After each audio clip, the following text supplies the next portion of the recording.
Common cloud objections. Yes, they can see your data, and no, you don't need to panic. Hi everyone, Leo Notenboom here for askleo.com. Every time I post something about using the cloud, things like OneDrive or Dropbox or any of a number of other services, I get a series of objections, mostly related to the perception that your uploaded data is being used for nefarious purposes. So I want to take some time and address some of those objections. Objection number one, they can see my data. Well, yeah, of course they can. You're copying your files onto their servers. The question is not whether or not they can see your data. They need to be able to see your data in order to provide the very service you're asking for. It's whether or not they use that ability for things that you didn't agree to. And indeed, they may scan your data. Objection number two, they're scanning my data. Some do. Specifically, some will search for CSAM, child sexual abuse material, and some governments may enforce a search for threats, perhaps to specific individuals like the president. In both cases, due to the volume of data, there's just a sheer immense volume of data that's involved. These are simply automated processes that presumably report any suspicious findings to a real human. Here, I want to quote a relevant section from Microsoft's privacy statement.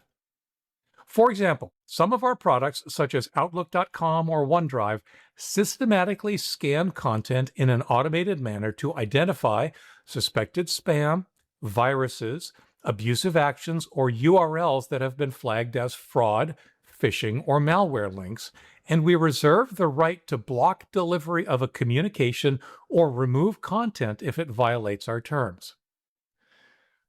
I'm really okay with that if that's what's happening to the data that I upload to cloud services.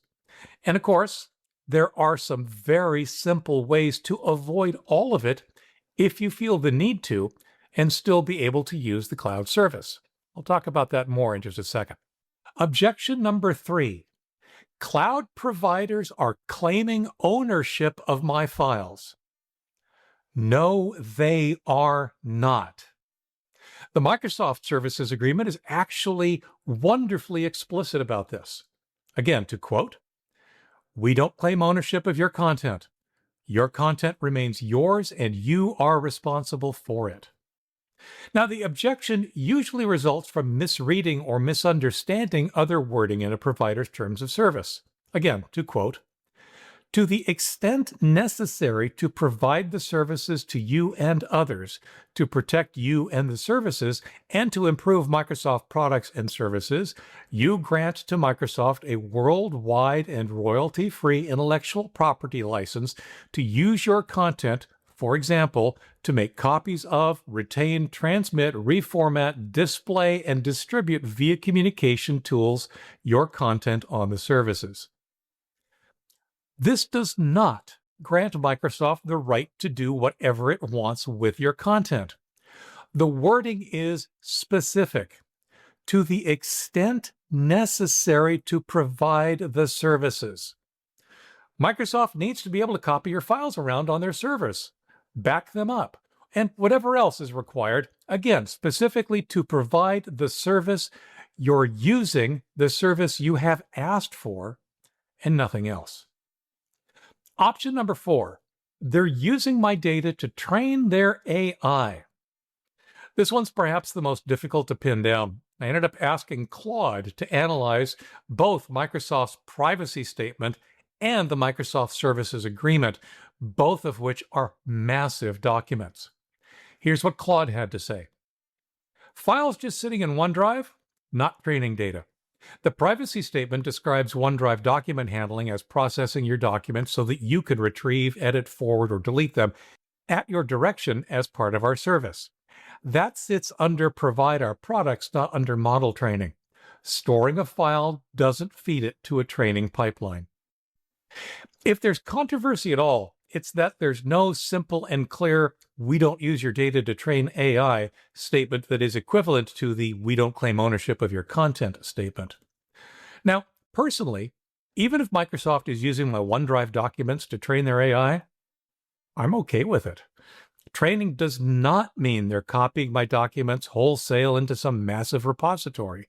Much like a spam filter, they're using it to update the rules contained within the LLM, the large language model that sits behind the AI. Now, I absolutely understand that not everyone feels the same way, for a variety of reasons.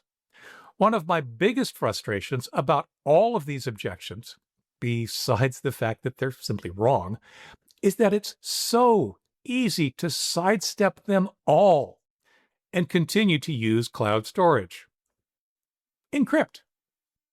Using a tool like Cryptomator, you can encrypt all of the data you store in the cloud before it's put in the cloud. Once encrypted, sure, the service can see that you've uploaded encrypted files, but they cannot see the contents. They can't see your encrypted data, they can't scan your encrypted data, they can't use your encrypted data to train AI. You continue to get all of the benefits of cloud storage like offsite backups, synchronization across all your PCs, and more, but you retain complete control over who can and cannot actually see your data. And encrypted data also protects you from account hacks. Hackers can't see what's in your encrypted data either. Now, I've used Microsoft and OneDrive as my examples, but the concepts apply to so much more. For example, the concerns could be raised about every online service you might use, not just cloud storage. That includes email.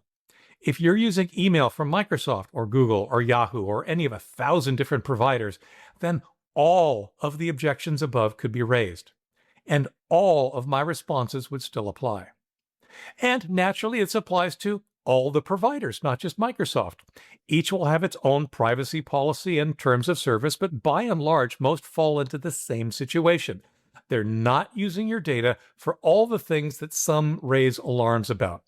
And even if they do, most are upfront about it in those policy documents, even if you do need an AI to interpret it for you. Now, one important thing to point out is that this is an ever-changing landscape, especially when it comes to AI. Microsoft, Google, and the other providers can change their terms of service and privacy policies at will. I do think it is not in their best interest to, say, suddenly start scanning cloud documents to train AI, as that would likely backfire with negative publicity.